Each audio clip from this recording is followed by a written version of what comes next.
Hello you guys, welcome back to the channel. So today I just wanted to go over a handful of things that I've been thinking about that I need to do before the end of this year, or maybe in the next month. None of them are groundbreaking, huge. One of them might make you a little uncomfortable, but I'm going to leave that one till the end because we don't want to be uncomfortable the whole way through the video, right? Okay, so a lot of them are just for me personally, but I figured they might help you too. So it might just be something you haven't thought of, or, oh, that's a good idea. So let's get right into it. So the first one I have is using up a lot of those rewards that we have, whether we've been using a credit card, we want to make sure we have access to all of the points that we've been working at, getting all year. And some of these things, whether, maybe it's not credit cards, maybe you have Upside or Fetch or Ibotta or I don't know, any of those kinds of things where you earn points. Want to make sure that we are using all of those points because some of them will expire, and we don't want to do that because we've been working this whole time to get them, right? So just check into that, see if yours do expire, and if they do, make sure to use them up. They'd be good to use up on Christmas, right? So that's the first one. The next one is canceling any unused or unwanted, any of those subscriptions, right? All those subscriptions that we maybe signed up for to get the 1 week of Tulsa King, that kind of thing. Make sure that you want to keep it, and if not, definitely get rid of it so that we're not carrying this other bill, this bill that we don't even want, right, into the new year with us, because we don't want to do that. We're trying to make sure that the new year that we come in clean with it, right? Okay, so the next one, ouch, sorry about that. The next one is making sure that you're using a budget.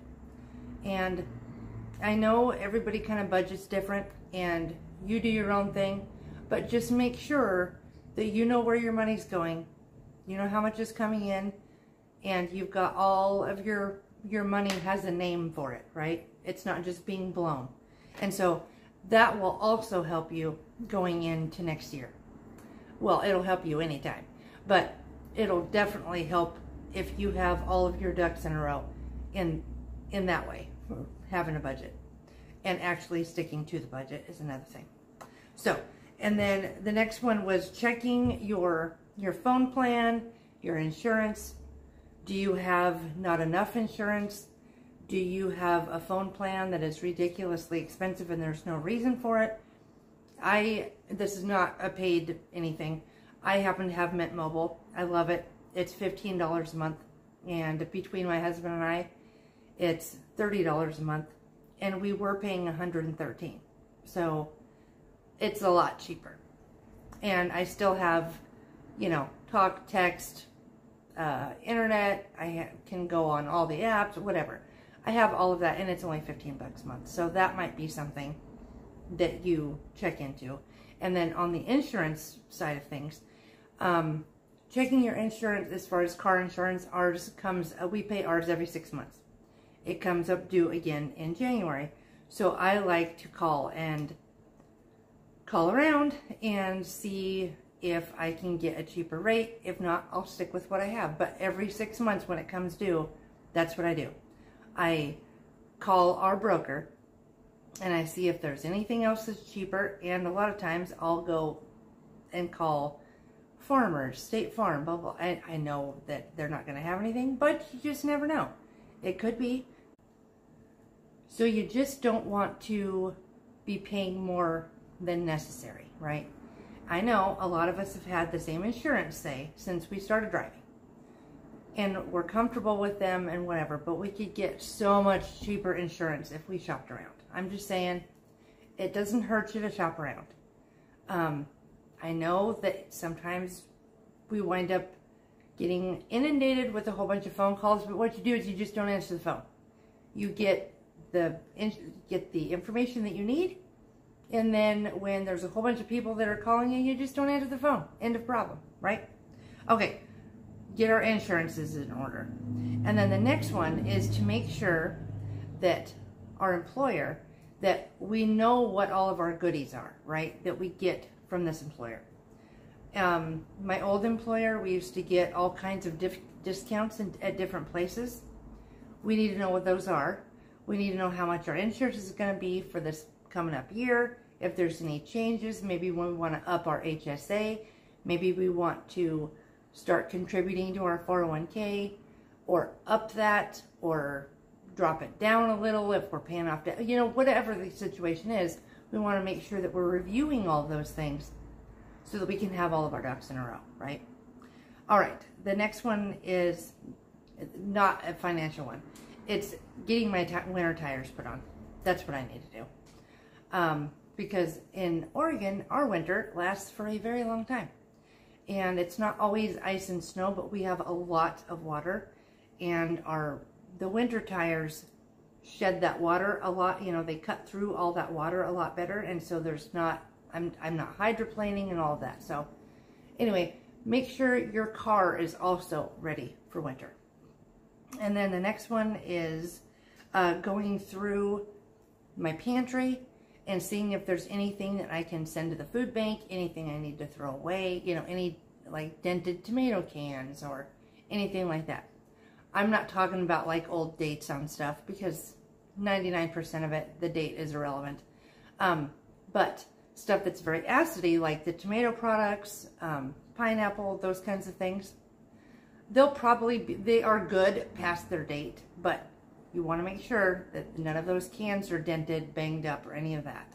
But on top of looking for the damaged things, also seeing what you can give to the food bank, because right now, this time of year, there's a lot more need for the food bank, so they're going to need some stuff. So maybe the stuff that you just don't have any idea how it even got into your house, and you're not going to use it, maybe say you don't like this particular thing.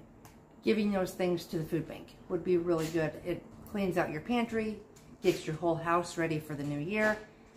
Great idea. And then the next one is going through your wardrobe, because maybe you're going to get, you know, new jammies for Christmas, new slippers, a new coat, new socks is another one. Just going through and getting rid of some stuff so that we're just not putting all the new stuff on top of the old stuff that we're not wearing anyway. So maybe gathering a whole bunch of stuff together and taking it, if you have a consignment shop, that would be fabulous. You could take it in there, get some credit so you can get some new stuff, but also just taking it to, you know, a secondhand store. I'm not necessarily a huge fan of Goodwill, but, you know, wherever you want to take it. Another thing you could do with it is take it to some churches. A lot of times churches, especially this time of year, will have like a coat rack, say. And they have coats, mittens, hats, boots, you know, all of those kinds of things. So that would be another thing that would be amazing to do with all of your extra stuff. And your husband's stuff, the kids' stuff, whatever, to some of these shelters. Another one is to do some cleaning projects at home that you're not doing as a general rule, right? Like maybe you take off all of your the glass fixtures on all of your light fixtures and you run them through the dishwasher. That's what I do. I do that once a year, and it's generally this time of year, because then also those things are ready for people coming over for Christmas, right? It's just some things that you know what they are, right? You know what your projects are that you need to do around the house. Just maybe setting up kind of a plan, writing it down on paper so you have kind of an idea of what you want to do, when you can do it, plug it into a day, you know, and then like put it on the calendar so that it actually gets done. But the last one I want to talk to you about is doing a will. And I know nobody ever wants to think about it, but it's something that we all need to think about. So I need to do a will. My husband and I are going to do this before the end of the year, because it's one thing that I want to get off my to-do list. I've had it on my to-do list for quite some time. And so I want to get that done, because I know if I die, I'm not going to be worried about it. But at the same time, I want to set my family up so that everything is as smooth as absolutely possible. And honestly, I want to make sure I'm the one saying where all of this is going to go, or where this is going to go, who gets this and whatever. I don't want anybody making those decisions for me, or thinking they know what I wanted, right? I want to do it, and I want it on paper and all of that. So let me know if you have any tips about that. If you've already done yours and you have any tips and whatever. So those are some things that I had that I want to do before the end of the year. And I would like to know what you have that you want to do before the end of the year for whatever reason. It could be financial, it could be in the kitchen, it could be whatever, to your car. Let me know, and I would love to hear them in the comments, and I'll talk to you there.